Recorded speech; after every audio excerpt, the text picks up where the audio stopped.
Bonjour et bienvenue dans votre émission Vivre comme tout le monde, ou presque. Aujourd'hui, nous consacrons une émission à la conduite automobile. Peut-on conduire quand on est en situation de handicap?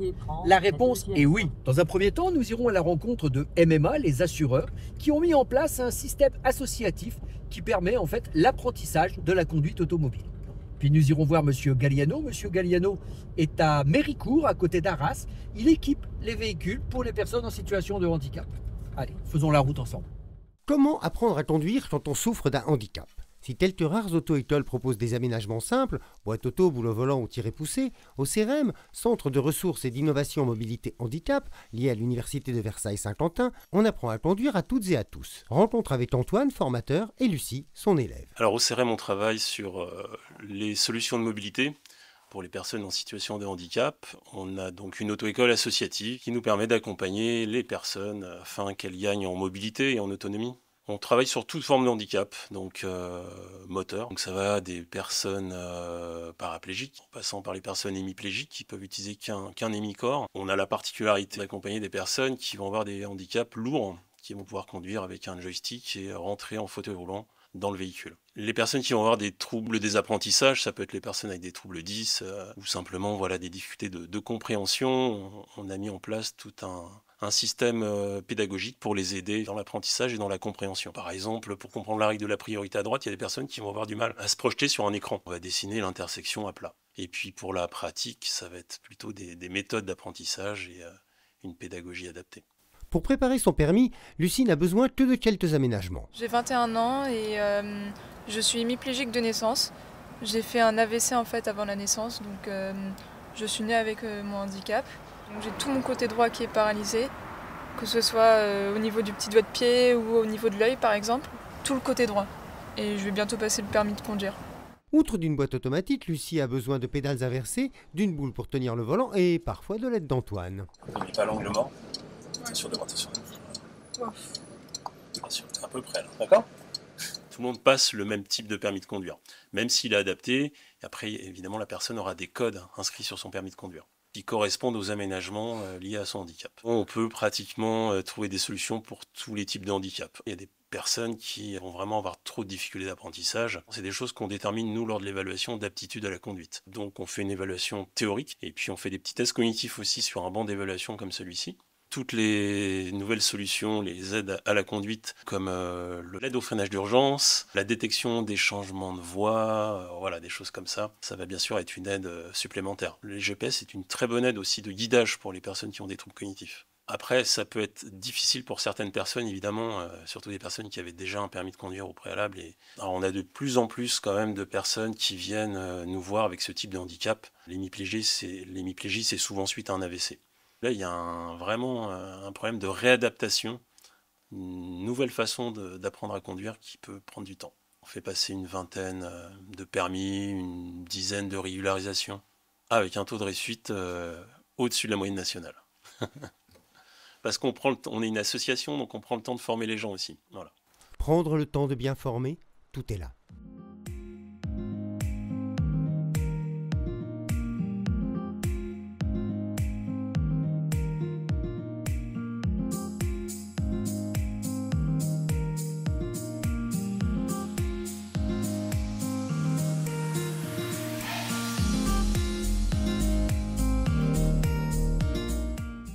Bonjour Monsieur Galliano. Bonjour Monsieur Givron. Alors merci de nous accueillir ici à Andy Autoservice. Vous existez depuis 1999. D'accord. Et donc votre spécialité à vous, c'est de préparer les véhicules pour que les personnes en situation de handicap puissent soit conduire, soit être véhiculées malgré leur handicap. C'est bien ça? C'est exactement ça, ouais. On transfère des véhicules, on aménage des véhicules pour les personnes à mobilité réduite.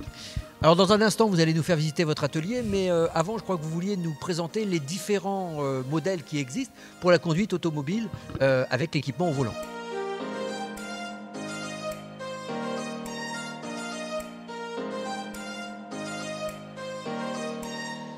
Bien, alors vous avez différents modèles. Alors déjà, il y a un modèle qui est distribué par Primas. Pimas, donc, ouais, voilà, Pimas Guido Simplex en fait. Voilà, dont vous faites partie. Et puis après, il y a d'autres équipements, comme celui que j'utilise, hein, avec l'accélérateur et le frein. Alors, qu'est-ce qui fait la différence, justement, entre le cercle sur le volant, le cercle derrière le volant? C'est quoi les particularités? Alors aujourd'hui, pour conduire une conduite au volant, souvent on passe une régularisation du permis de conduire. Chaque personne a sa façon de conduire, chaque véhicule est équipé différemment. Donc un paraplégique peut conduire aussi bien avec un cercle devant le volant que derrière le volant, ou tout simplement les manettes que vous connaissez à droite et à gauche du volant. Donc différentes conduites, on apporte ça selon le besoin du client. Donc en fait, la différence entre derrière le volant et sur le volant, c'est qu'effectivement derrière le volant, il est très sensible. Très sensible, donc chacun a une sensibilité différente. Donc on ne conseille pas à tout le monde de rouler derrière le volant parce que c'est un peu plus compliqué.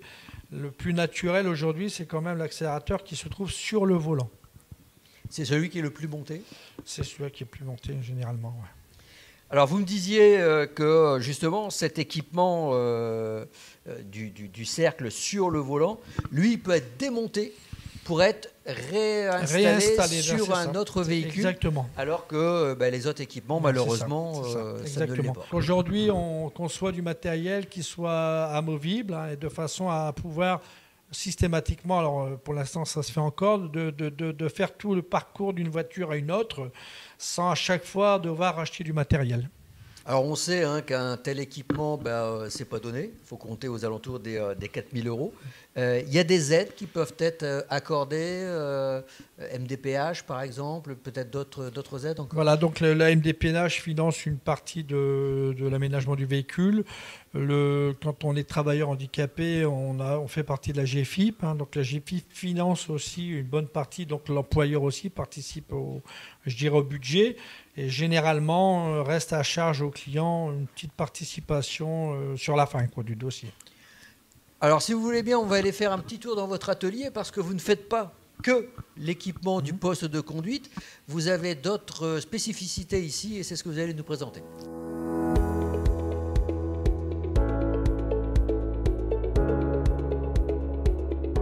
Alors voici donc du coup une commande au volant. On a donc un cercle posé sur le volant pour accélérer, un frein de service à main droite, donc pour freiner avec les mains, accompagné d'accessoires, cercle amovible, je ne sais pas si on peut en parler. Voilà, donc le cercle peut être démonté pour une personne qui souhaite conduire la voiture.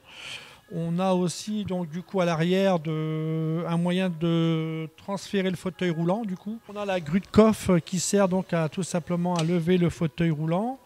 On a du catégorie de 40 kg, on va dire. Ça commence par 40 de levage et on peut aller jusqu'à 200 kg en fait. Et on va baisser le fauteuil. Donc voilà, on a un chargement du fauteuil roulant par ce système on appelle ça une grue de coffre en fait. Voilà, donc après on a juste à détacher le fauteuil roulant et puis la personne peut prendre son fauteuil roulant. Alors on a vu sur les images il y a quelques instants que une personne autonome peut descendre son fauteuil lui-même, ce que je viens de faire.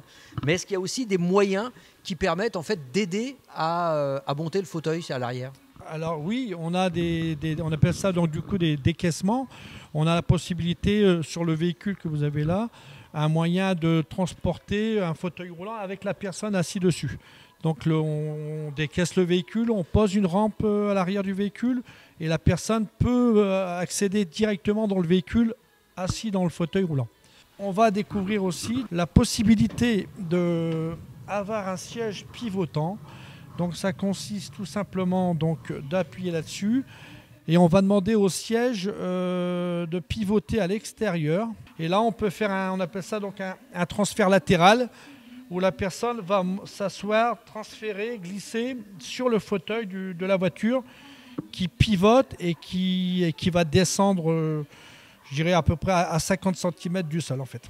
Voilà, donc là, on va se retrouver avec complètement le fauteuil qui va se mettre à l'extérieur et retrouver une facilité pour y monter, du coup, de se transférer, on va dire plutôt, de fauteuil à fauteuil. Voilà, donc il arrive et puis il va descendre tout simplement. Alors du coup, sur ce modèle de véhicule, on vient de terminer l'atelier. Un véhicule donc pour une personne qui a perdu l'usage du bras droit Et donc voilà, ce dispositif au volant sert à tenir tenir le volant, et tout en actionnant le bouton sur le boîtier va servir à mettre les clignotants, les essuie-glaces, le klaxon, enfin tous les accessoires nécessaires à la conduite. Voilà. Alors Xavier, vous venez de faire équiper votre véhicule. En quoi c'est important justement d'avoir un installateur proche de chez soi? Pour moi, c'est important pour garder une vie sociale et pouvoir continuer à conduire normalement, tout simplement. Il a fait quoi sur votre véhicule? Il a adapté, là c'est une voiture, une automatique et une adaptation au volant pour que je puisse passer les clignotants, les phares. Comme mon bras droit ne fonctionne plus. Mon bras gauche, pardon. Et on trouve facilement des installateurs comme celui-ci? C'est le seul que j'ai trouvé. Dans le coin, il y en a pas d'autres.